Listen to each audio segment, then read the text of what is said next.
ये जगत गुरु तत्वदर्शी संत रामपाल जी महाराज के मंगल प्रवचन। चाहे सारी पृथ्वी का पति बन जा, जब भक्ति नहीं है तो एक अन्य का जीव नहीं। वो इस भक्ति मार्ग से तोल के देखेंगे, जिस दिन परमात्मा के पैमाने से नापेंगे। कहते हैं अगम निगम को खोज ले बुद्धि विवेक विचार, और उदय अस्त का राज मिले तो बिन नाम बिगाड़।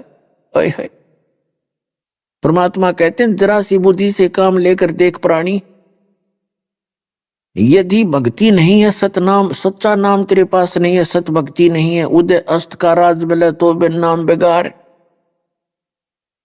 जो व्यक्ति सत भक्ति नहीं करता है और चाहे सारी पृथ्वी का राजा हो जावे, वो बेगार कर रहा है। बेगार किसे कहते हैं? जैसे पुराने समय में पहले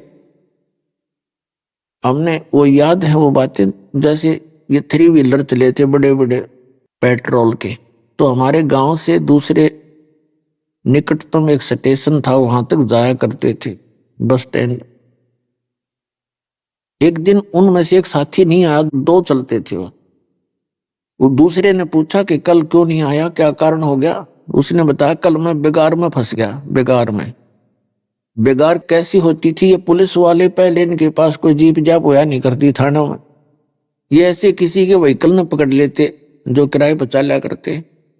सारा दिन वो अपने पल्ले से तेल डलवाता, व्हीकल वाला, जीप वाला या 4 व्हीलर 3 व्हीलर वाला, और सारा दिन इधर उधर पता नहीं कहाँ तक ले जाते उसको। सारी सुबह शाम को, सुबह पकड़ते शाम न रात न छोड़ दिया करते। उसके साथ ऐसा ही हुआ था, वो सुबह ले गए उसको, रात को 12-1 बजे छोड़ा उसको, और 200 रुपये का पेट्रोल, आज तो 20,000 समझ लो, उस समय का 200, सन 1975 की बातें। का था 200 रुपये का पेट्रोल लग गया, और 1 मिनट पहिया टेका नहीं। सारा दिन इधर चलो उधर चलो, और खाना भी करते हैं खाया 200 रुपये का तेल ला के। यानी दूसरों को तो ऐसा दिखा था जैसे आज तो इसने खूब कमाई कर ली होगी, और वो फंस रहा बेगार में।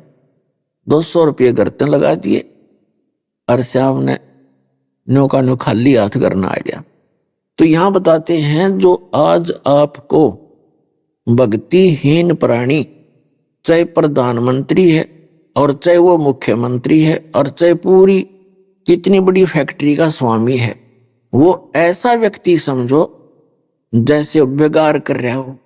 1 मिनट की फुर्सत नहीं, सारा दिन वो चाहे कितना आपको लगता उसके आगे पीछे बड़ी चहल पहल रहती है, पर वो अपने जीवन का नाश कर रहा है, बेगार करने लग रहा है। जब यहां से जाएगा अपने पुनों की पूंजी को बर्बाद करके खाली हाथ जाएगा उस दरबार में। कहते हैं एक प्रियव्रत नाम का राजा था, उसने काफी वर्षों तक तप किया। उस तप के बदले में उसको अगले जीवन में राजा बना दिया। जब उसका राज्य का समय पूरा हुआ, यमदूत आए उसको लेने के लिए, तब उसने कहा कि यमदूतों मुझे थोड़ा सा समय और दे दो। तो यमदूतों ने कहा खबरदार, एक सांस भी लिया है तो तेरे ताई आगे कोई भी एक श्वास भी देने का अधिकार हमें नहीं है। उसकी पकड़ के बाजू ले गए, स्थूल शरीर यहां रह गया। धर्मराज के दरबार में खड़ा किया। धर्मराज ने पूछा कि भाई इतने वर्ष तक तूने तप किया, इतने वर्ष तक राज्य किया, कुछ भविष्य के लिए भी लेकर आया? वहां जाके इसकी सारी बुद्धि सेट हो जाती है, इसको पता लग जाता तू करने के गया था, के को बद कर आया है। वह अगरम मगरम नहीं चलती, इसकी आगे आगे फिल्म चल पड़ती है, और उसका बैड और गुड अकाउंट के वहां सारा अलग अलग रखा पाओगे। तब कहता है जी गलती बन गई, मुझे थोड़ा सा समय और दे दो। नो बोला भले आदमी। उसके विषय में लिखा है उसने 11 अरब वर्ष तक राज्य किया, 11 अरब वर्ष तक तप करके। तो उन्होंने कहा कि जब तू 11 अरब वर्ष में नहीं तू कुछ फली फोड़ के लाया, ईब के कला तोड़ेगा, चल गधे की योनि में चल। कबीर साहब कहते हैं कबीर हरि के नाम बिना ये राजा रसब हो, और माटी लदे को मार के फिर घास ना डाले कोई। तो परमात्मा हमें याद दिलाना चाहते हैं कि अगम निगम को खोज ले, भविष्य में कुछ विचार कर ले बच्चा, और बुद्धि विवेक विचार उदय अस्त का राज मिले तो बिन नाम बेगार। मन तू सुख के सागर बस रे भाई, और न ऐसा यस रे। यस माने और कोई महिमा नहीं है इस जैसी। यदि तू भक्ति करके सतलोक चला गया तो उससे बड़ी तेरी महिमा और हो नहीं सकती। जैसे कोई पुण्यकर्मी प्राणी अच्छे राजनेता धर्म नेता हुए हैं, उन्होंने कोई अच्छे काम भी किए क्योंकि उनका स्वभाव होता है, लेकिन भक्ति ना करने से वो चले गए। अन्य योनियों में विधान है भगवान का, ये कोई किसी के कहने और सुनने से थोड़ा चेंज होगा। और वो अच्छा नेता था, उसका यहाँ स्टैच्यू बना करके 1 वर्ष में 1 बार उसका माला डाल देते हैं ना, सारे दिन काग बैठे उसके ऊपर। अमन माना वो स्टैच्यू पाप पे कौआ बन के ऊपर अपने सिर में बीट कर दाओ, हर वहां उसकी महिमा गाई जा रही है, खाक महिमा ये। तो पुण्यात्मा अच्छी बात है, अच्छे व्यक्ति अच्छे काम करना भी चाहिए, लेकिन इस मनुष्य जीवन के उद्देश्य को भूलकर अन्य काम के अंदर जीवन नाश कर दिया, यह कति समझदारी नहीं है। उसको याद दिलाया जाता सत्संग के अंदर, मन तू सुख के सागर बस रे और न ऐसा यस रे। सर्व सोने की लंका थी वह रावण से रणधीरम, एक पलक में राज बिराजी जम के पड़े जंजीरम। आप कितना सोना इकट्ठा कर लोगे, किसी के पास 500 ग्राम होगा तो छाती पीटता फिरे, और बड़ा धन इकट्ठा कर लिया। कहते हैं सारी सोने की लंका बना रखी थी रावण ने। परमात्मा कहते हैं कि भक्ति बिना क्या होता है, ये भ्रम रहा संसार, और 1 ग्राम सोना पाया नहीं रावण चलती बार। सोने के महलों में लेटा करता, जाते समय कहते 1 ग्राम 1 रति सोना नहीं ले जा सका। तो वो खाक था उसका था क्या वहां पर? उसने जो करना चाहिए था वो किया नहीं। लेकिन ये भी नहीं कह सकते कि रावण ने भक्ति ना करी, लेकिन जैसे गुरु मिले, अपने आत्मा मानव का दोष नहीं। भक्ति मार्ग के जितने धर्म गुरु नकली है, असली धर्म गुरु तो असली काम किया करते। ये नकली जो धर्म गुरु है, इनको स्वयं नहीं पता तुम कि उआ बाई बकरे और इतने अनमोल जीवन को नाश करने जा रहे हैं। पुण्यात्माओं की एक एक सांस की कीमत है, इनकी नाश करवा दिया अनजानों ने।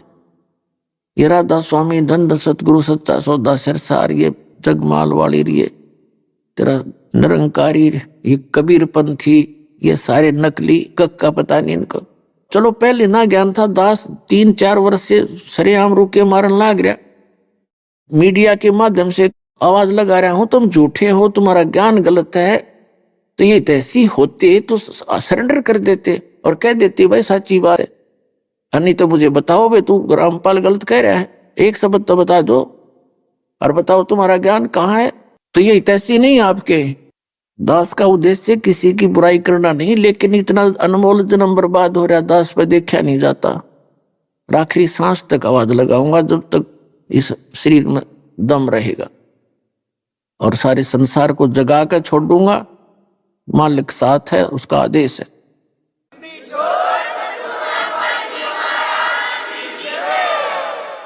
जब आपको ज्ञान होगा, नींद आनी बंद हो जाएगी आपको। जो इतना समय वहां खो दिया नकलियों के पास, कोई 30 वर्ष में कहता जी 30 वर्ष लगा दिए वहां पर, कोई कहता 40 वर्ष बर्बाद कर दिए। अब आज उनको बर्बाद दिखाई देता उस समय वास्तव में, और पहले उसको परम धनी मान के उन संतों के चिपके बैठे थे।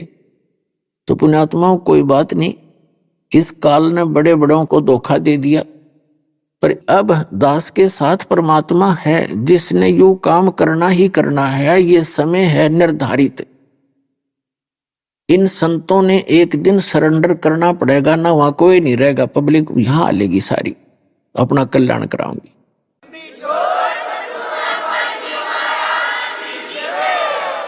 फिर इनकी बूंदी बनेगी, फिर इनके साथ बुरा बनेगा, जनता इनको थूकेगी। और यदि ये अपने आप कह दें, दास के द्वारा बताए गए ज्ञान को गहराई से स्वयं भी देखें ये संत महात्मा, और फिर अपने शिष्यों को कह दें भाई सचमुच सच्चाई ये है, और नहीं तो इसका उत्तर दें। अब मीडिया है, 3-3 घंटे तक हम प्रवचन चल रहे हैं मालिक की दया से। नहीं तो कहीं किसी टीवी पर कोई जरा सा भी उल्ट सुल्ट बोल दे तो उधमस्तार दे ये इसे नकली है। अरे इनका दम घुटता जा रहा है, देखो सांस भी काटता होते। हाँ बकवाद तो कर सकते हैं, वो करो, लेकिन सच्चाई में आके दिखाओ सामने। इनके पास ज्ञान नहीं है। जब राधा स्वामी पंथ का प्रवर्तक श्री शिवदयाल जी भूत बनकर अपनी शेषा बुक्की में बोल रहा है पुण्यात्माओं, बाकी यहाँ का क्या होगा। एक छोटी सी बात समझन की, जिसको हम परम धनी मान रहे वो भूत बन गया तो मोक्ष कहाँ होगा बाकी का। समझदार ने संकेत बतेरा हो है, और मन ने तक गला पड़ा लिया, सारा कुछ इतिहास खोल के धर दिया इनका। इन सतनाम का पता नहीं, न सतलोक का पता नहीं, सचखंड का पता नहीं। वो सारनाम, वो सतनाम, वो सतपुरुष, वो सतलोक खक इनके पास। और 5 नाम काल के जाप करवा रहे। जितने भी कबीर पंथी हैं किसी के पास भी भक्ति मार्ग नहीं है, कख भी नहीं उनके पास। क्योंकि परमात्मा ने कहा था कि काल ने मेरे से कहा था कि मैं 12 पंथ नकली चलाऊंगा, इन 12 के अतिरिक्त अन्य और अनेक पंथ चलाऊं या विद जीवों को भरमाऊं। तो फिर भगवान ने कहा था कि जब 5505 वर्ष बीत जाएंगे कलयुग के, उस समय मैं अपना हंस भेजूंगा, और उस समय तक ये सभी नकली पंथ संत महंत अपना जो कुछ इन्होंने कहना सुनना है अपनी बड़ी बड़ी पुस्तक बनाकर सेट हो चुके होंगे, और उनके अनुयायी भी इस बात से परिचित होंगे हमारे गुरुजी क्या नाम देते हैं और क्या ज्ञान देते। फिर हम उन्हीं सदग्रंथों से आप जी को, उन पुण्यात्माओं को रूबरू कराएंगे, सच्चाई दिखाएंगे। तो इसलिए आपको पहले परमात्मा ने शिक्षित किया। सन 1947 में भारत आजाद हुआ, उससे पहले शिक्षा नाम की चीज नहीं थी भारतवर्ष में। और 8 सितंबर 1951 में दास का जन्म हुआ। उसके बाद एकदम कितना परमात्मा की दया से बूढ़ों तक को पढ़वा दिया भगवान ने। और फिर देखो आपके, फिर ये कैसे इंस्ट्रूमेंट उपकरण बनवा दिए। ये आपके लिए बने हैं कि ताकि आप आंखों देख सकें कि सच्चाई क्या है। प्रोजेक्टर के माध्यम से, डीवीडी के माध्यम से, आप टीवी चैनलों के माध्यम से घर बैठे भगवान के बच्चे इस ज्ञान को समझेंगे। ये सारा मालिक ने बनवाया था ना, बाकी तक को बधाई। सारी गंदे से गंदी फिल्में चलाई जाती हैं, सारा दिन मानव को भ्रमित करने के लिए, करैक्टर बिगाड़ने का सारा इसका प्रयोग किया जा रहा है। जबकि ये दिया भगवान ने इसलिए है कि तुम भगवान को पहचानो, सदग्रंथों से रूबरू हो, परिचित कहो।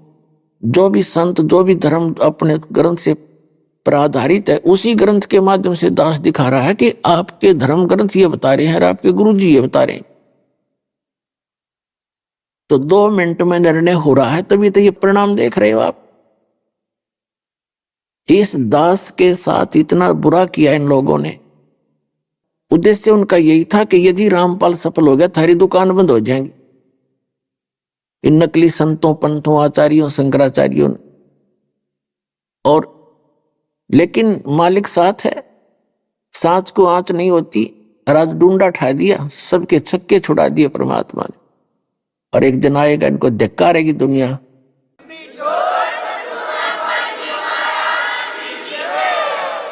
तो पुण्यात्माओं, जो भगवान के मार्ग में बाधा करते हैं वो बिल्कुल मंद बुद्धि के व्यक्ति होते हैं, जिनको दूसरे शब्दों में दुष्ट कह सकते हैं। वो तो ऐसे होते हैं जैसे रेल की पटरी पे अंधा गधा खड़ा हो गया, उसने गाड़ी आने की आवाज सुनी, उसने सोचा कोई तुझे डिस्टर्ब करने के लिए और इधर ही आ रहा है। जिधर से उसको गाड़ी आती महसूस हो रही थी, उस तरफ दोनों पैर कर लिए पिछले कि आण दे निकट। अरे इसका लात मार, उसने दोनों दलत्ती मारी। जब गाड़ी निकट सी आली, अंधे ने सोचा ये तो ऊपर चढ़ गया, कौन है तेरे नोना बेरा मूर्ख, तू खड़ा है रेल के मार्ग में, तेने एक तरफ होना चाहिए था। तो उसने दोनों दलत्ते मारे और वो पटक दिया ठा के।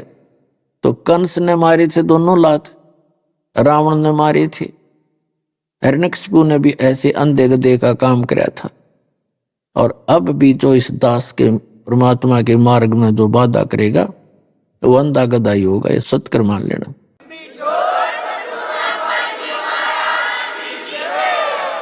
तो पुण्यात्माओं परमात्मा ने बताया है कि मन तो सुख के सागर बसरे, भौर नहीं ऐसा यसरे। सर्व सोने की लंका थी वह रावण से रणधीरम, एक पलक में राज बिराजी जम के पड़े जंजीरम। मन तो सुख के सागर बसरे, भाई और न ऐसा यसरे। पुण्यात्मा आदरणीय गरीबदास साहिब जी को कबीर परमात्मा मिले थे गांव छुड़ानी जिला झज्जर हरियाणा में खेतों के अंदर। और वहां से उनको सतलोक लेकर गए थे, 10 वर्ष के बालक थे वो। फिर वहां से सारा कुछ ऊपर की सब क्रियाएं सब तत्व ज्ञान से परिचित करा के गरीबदास महाराज ने परमात्मा को आंखों देखा, ऊपर की सारी स्थिति को आंखों देखा और फिर आके बयान किया कि उनको वापस छोड़ा अपना गवाह बना के कबीर भगवान ने। तब उन्होंने कहा कि मन तू चल रे सुख के सागर, जहां पर शब्द सिंधु रत्नाकर। अब सुख का सागर किसे कहते हैं? जहां दुख नाम की चीज नहीं। जैसे समुद्र के अंदर कोई नौका जहाज में बैठकर चला जाता है व्यक्ति 100-200 किलोमीटर, 100-200 किलोमीटर जाने के बाद वहां जल के अतिरिक्त कुछ भी दिखाई नहीं देता उसको, जहां देखा जल ही जल, जल ही जल। तो परमात्मा ने बताया कि सतलोक वो सुख का सागर है जहां दुख नाम की चीज नहीं। और सागर मीन कभी समाप्त न होने वाला जो पदार्थ, तो वहां सुख रूपी पदार्थ कभी समाप्त नहीं होते। वहां बाग बगीचे हैं, बहुत सुंदर मधुर मेवा है, सब फल फ्रूट लगे हुए सदाबहार रहते हैं। वहां कभी अकाल नहीं आता, किसी चीज का अभाव नहीं। अपने आत्माओं हम काम क्यों कर रहे हैं? पेट के लिए। इसमें ये ऐसा यंत्र है, इसके अंदर डालते रहेंगे तो चलता रहेगा, डालते रहेंगे चलता रहेगा। इसी के लिए कमाते हैं, सारा दिन धंधा इसी के लिए करते। झोंपड़ी झांपड़ी तब बाद की बात है, जब पेट भर जाए आदमी का तब बड़े मकान बनाने की सोचा, जब पेट ना भरे मकान धरे धराए रह जाए। एक बार कहते हैं अकाल गिर गया था और ये दिल्ली के शहजादे कहते रोटी मांगते फिरे थे, जो नान पुलाव खाया करते और महला में रहा करते थे। तो बताया है कि जिस शरीर में आप रह रहे हो ऐसा यंत्र है, इसमें डालोगे तो चलेगा, ना कभी नहीं चले, 2 जन्म में कंडेम हो जाएगा। इसलिए सारा जीवन इससे का काम लगे रहते हैं, अंत में यूं खत्म हो जाता है। तो इससे जो लाभ हमने उठाना था, जो क्रिया करनी थी, इस मिट्टी से सोना बनाना था, उसकी विधि का पता नहीं था। आज आपको उसकी विधि का पता लग गया। फिर आप कहां जाओगे? सतलोक चले जाओगे। आप देखते हो कोई ताश खेल रहा है, ताश खेलता रहे, न सोचा नुकसान भी हो जाता उसको, और वो सोचा मैं ये बहुत अच्छा आनंद आ रहा है, तो कोई काम करके राजी नहीं। जैसे आजकल क्यों पढ़ते हैं बच्चे कि तनख्वाह घनी हो, सुविधा सारी और काम ना करना पड़े। लेकिन यहाँ तो फिर भी बहुत घना काम उसके जिम्मे रह ही जाता है। तो वो स्थान वहां पर है, निष्कर्म में जो मुक्ति है, मोक्ष है, वो सतलोक में है। वहां कुछ भी नहीं करना, सारा दिन इतना बढ़िया आनंद रहता है। वहां शरीर है आपका, सुंदर शरीर बनेगा, ये कवर यहाँ रह जाएगा। वहां जाकर के आपको नया कपड़ा मिलेगा जो कभी समाप्त ना होने वाला। जैसे ये भी कपड़ा है, संतों ने शरीर को चोला बोला, चोला यानी कपड़ा, एक वस्त्र है ये। तो वहां जाके आपको ऐसा वस्त्र मिलेगा कभी खराब नहीं होता, कभी नष्ट नहीं होगा। तो वो शरीर आपको मिलेगा, उसमें नाड़ी तंत्र नहीं होगा, उसमें नाड़ी तंत्र नहीं, बीपी हाई लो का मतलब नहीं, कोई राग द्वेष नहीं, कोई अभाव नहीं किसी चीज का। अब जैसे आप यहाँ रह रहे हो, चाहे कोई 10 दिन रुको, महीना रुको, 20 दिन रुकता है, यहाँ बना बनाया भोजन मिला है, बिछे बिछाए मैट और गद्दे रजाई आपको प्राप्त है। दिल करे जब जाके चाह का भरा का प्रगट कट पियार गाय गुण भगवान के। तो यहाँ पर राग द्वेष की आवश्यकता कैसे पड़ेगी? आपने तो सब कुछ उपलब्ध है। को यहाँ भी कोई बकवाद करे तो दुष्ट होया करेगा, जिसकी बुद्धि भ्रष्ट है कति, वो तो बकवाद करना आया, यहाँ पर भक्ति के लिए आया ही नहीं है। तो वहां सतलोक में ऐसी व्यवस्था है, भगवान के गुण गावा चर्चा चाल देख मालिक, कहीं बैठे देख लो उस मालिक। जैसे सूर्य कितनी दूर है, आप कहीं बैठ के जब चाहो दर्शन करो सूर्य के, उसे बात करो भगवान से, आपके सामने नु दिखा, जैसे यहाँ आ गए हैं 1 सेकंड में, और हम उसके लिए तरफ रहे। ये कि वहां भगवान निराकार है, भगवान है नहीं, तो खाक देखा इन्होंने, कख भी नहीं पता इनको, हुआ बाई बकरे। वहां परमात्मा से शरीर है, उसका नाम कबीर है, और सिंहासन पर बैठे हैं, सिर पे मुकुट है, मालिक के ऊपर गोमज है, बहुत सुंदर शरीर है, तेजों में शरीर है, एक रोमकूप में करोड़ सूर्य मिला दे, करोड़ चंद्रमा, इतना तेज है। और वहां पर मोक्ष प्राप्त आत्माओं का पूरी बॉडी का शरीर जो है 16 सूर्य जितना रोशनी है उसकी, इतना सुंदर शरीर है। और नर नारी करके ऐसे ही सारी सृष्टि है। ये तो नकल है उसकी, कति डुप्लीकेट, उसकी तुलना ही नहीं कर सकते जो वहां की वस्तुएं। अरे न कख नहीं पता, आज तक सैकड़ों वर्ष हो गए सतलोक सचखंड की बात कर जाने, न कह का नहीं पता। परमात्मा निराकार है, वो चेतन ही चेतन है, प्रकाश ही प्रकाश। उस प्रकाश में टिंडे लेंगे हम, क्या करेंगे जाके जहां भगवान है ही नहीं। कोई आस्था बन सकती है किसी की? और फिर साधना गलत, तो पुणात्मा वो लोक है, सुख का सागर है। वहां झरने बह रहे होते हैं, कहीं पर फवार पड़ रही है, फवारे लगे हुए अपने आप, और यहाँ तो पत्थरों के पहाड़ है, वहां हीरे मोतियों के पहाड़ है।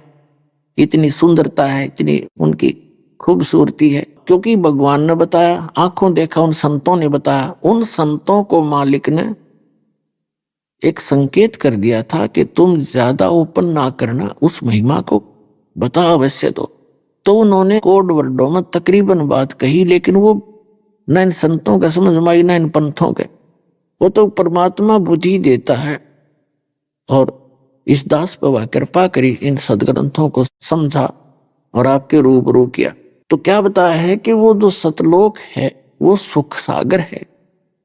मन तू चल रहे सुख के सागर, जहां शब्द सिंधु रत्नागर।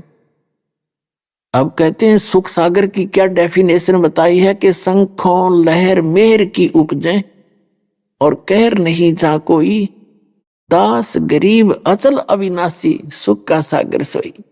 शंखों लहर मेहर की उपजे। अपने आत्मा देखो, कई बार ऐसा होता है, कितना ही प्यारा व्यक्ति हो और दूसरे को टेंशन हो जाए किसी बात से, मनमान उससे भी बिगाड़ बैठे 2 मिनट में, वो उसके ऊपर कहर की लहर सवार थी। जैसे कई बार दास के साथ तो बहुत बार हो जाता है, जब अकेला बैठा होता हूं, ऐसी हिलोर सी उठती है अंदर से, जैसे कोई भी प्रयासा नहीं लगता, सब अपने से दिखे, चाहे किसी ने कितना दुख दे रखे हो हमारे को, उसके प्रति भी द्वेष पैदा करने से भी नहीं होता। तो वो मेर की लहर थी, और उसके जाने के बाद फिर नो का नो खचड़ा भर जाता है। वह ऐसी तरह की मन में खट्टापन, वह बुराई सी आ जाती है। तो वहां सतलोक के अंदर ऐसी लहर शंखों रहेंगी, और वहां कैर नहीं जा कोई, वहां कोई दुख नहीं। अब आप रोज सुनते हो, कहते हैं यात्रा में जा रहे थे, एक परिवार के 3 सदस्य मर गए, एक बूढ़ा और एक पोता बच गया। बताओ अब कितना अच्छा परिवार है, कैसा दिल लग रहा है हमारा, जैसे हम यहाँ रहे सदा के लिए। यदि यहाँ मृत्यु ना होता, हम इतने ढीठ हो रही इन दुखों को सहन करने के, हमने कोई परवाह नहीं। या मृत्यु भी अन्यों भी नहीं पता कब हो जाए, और फिर इसे लोग में हम कहती यहाँ जड़ गाड़ के बैठ गए बिना ज्ञान के, हम सोचे यहाँ से हिलें कोई नहीं। तो यह हमारी दुर्बुद्धि है, और इस दुर्बुद्धि को इस तत्व ज्ञान से हटाया जाएगा, जो अब दास सत्संग आज आपको सुनाने जा रहा है। और ये 100 की 100 सत्य मान लेना, किसी डोम बाट के गीत नहीं है, ये गॉड गिवन ज्ञान है, spiritual knowledge, God given, complete God given, उस पूर्ण परमात्मा का दिया हुआ। इसमें एक भी बात कच्ची मत समझना। अभी तक आपने लोकगीत सुने हैं, लोकगीत, दंत कथा सुन रखी है, उनको आप पता नहीं था वो क्या बताना चाहते हैं आपको। क्या बताते हैं कि शंखों लहर मेहर की उपजे, और कहर नहीं जा कोई, दास गरीब अचल अविनाशी। अचल जिसका कभी नाश नहीं होता, और सुख का सागर सोई, वो सतलोक जहां कोई दुख नाम की चीज नहीं। और वहां नहीं गए तो क्या होगा कि कोटि जन्म तो भरमत हो गए और कुछ नहीं हाथ लगा रे, कुकर सुकर खर बोरे, कौवा हंस बुगारे। कोटि जन्म तू राजा की ना मिटी न मन की आशा, और भिक्षुकों के दर दर घूमया, ये मिला न निर्गुण रासा। इंद्र कुबेर ईश की पदवी ब्रह्मा वरुण धर्मराया, और विष्णुनाथ के पुर को जाकर तू फिर भी वापस आया। तो असंग जन्म तन मरत्या होगे, जीवित क्यों नाम रह रे, और 12 दर मद महल मठ बोरे, बहुर ना दे धरे रे। दोजक भिस्त सभी ते देखे, राजपाट के रसिया, और 3 लोक से तरपत नाही, यो मन भोगी खसिया। सतगुरु मिले तो इच्छा मेटे, पद मिल पदे समाना, और चल हंसा उस लोक पठाऊं जो आदि अमर स्थाना। 4 मुक्ति जहां चंपी करती, माया होरी दासी, दास गरीब अभय पद पर से वो मिले, राम अविनाशी। अपनात्माओं, श्री ब्रह्मा, श्री विष्णु, श्री शिव जी को हम हिंदू धर्म में जन्मे व्यक्ति आज तक इनको अविनाशी अजरो अमर मानना करते थे, और यही सब करता धरता मान रखे थे। फिर कभी कभी कोई घनी गहराई से ज्ञान बताने वाला आता था तो कहता था ब्रह्मा जी की तो मृत्यु होती है, विष्णु और शिव जी की मृत्यु नहीं होती। अब और वो ज्ञान कहां से देते थे? इन पुराणों से। ब्रह्मा विष्णु महेश की मृत्यु ये नासवान, ये खुद कहते हमारी तो जन्म मृत्यु होती है, हम अविनाशी नहीं है। तो ये क्या था? ये लोक वेद था, ये दंत कथा थी, शास्त्र विरुद्ध ज्ञान था, ये शास्त्रों का ज्ञान हमें प्राप्त नहीं था। इसके लिए परमात्मा कबीर जी ने अपने ऊपर उदाहरण देकर बताया है कि पीछे लग गया जाऊं था मैं लोक वेद के साथ, रस्ते में सतगुरु मिल गए, दीपक दे दिया हाथ। क्या बताना चाहते हैं कि पहले जैसे दास पहले श्री कृष्ण, श्री राम, शंकर भगवान और विष्णु जी के पुजारी था, हनुमान जी का पुजारी था, और सभी जितने भी हमारे देव देवता सबको मानते थे, श्याम जी का पुजारी था। तो उस लोक वेद के आधार से परमात्मा कहते पीछे लग गया जाऊं था मैं लोक वेद के साथ, दंत कथा सुन के। और रास्ते में इस भक्ति मार्ग में सतगुरु मिल गए, उन्होंने तत्व ज्ञान रूपी टॉर्च दे दी। अब हम अंधेरे में भटकेंगे नहीं, अब हम रोड पकड़ के चल पड़े, खड्डों में नहीं गिरेंगे, हम रास्ता नहीं भूल सकते। तो कहते पीछे लग गया जाऊं था मैं लोक वेद के साथ, रास्ते में सतगुरु मिल गए, दीपक दे दिया हाथ। तो ये दीपक मिल गया आपको, ये तत्व ज्ञान रूपी दीपक हमें मिल गया, और दास सबको दे देगा एक एक टॉर्च, और भाई रोशनी में चलना, भटकना ना।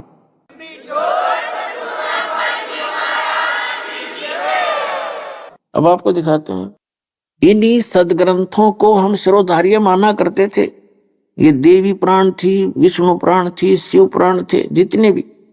और इनमें लिखा क्या था? श्रीमद् भगवद गीता, पवित्र 4 वेद, पवित्र गीता, इनको हम शिरोधार्य मानते थे। और हमारे धर्म गुरुओं को इसका कख भी पता नहीं। Even writer of the Gita, writer of the Purana, उनको पता नहीं। राइटर ऑफ द वेद, उनको पता नहीं इनमें लिखा क्या। पुणात्मा और रहम किया दाता ना आपके ऊपर। इस दास को यह बुद्धि दी, इन सदग्रंथों को ठीक से जाना और आप तक पहुंचाया। ये मेर है उस मालिक की।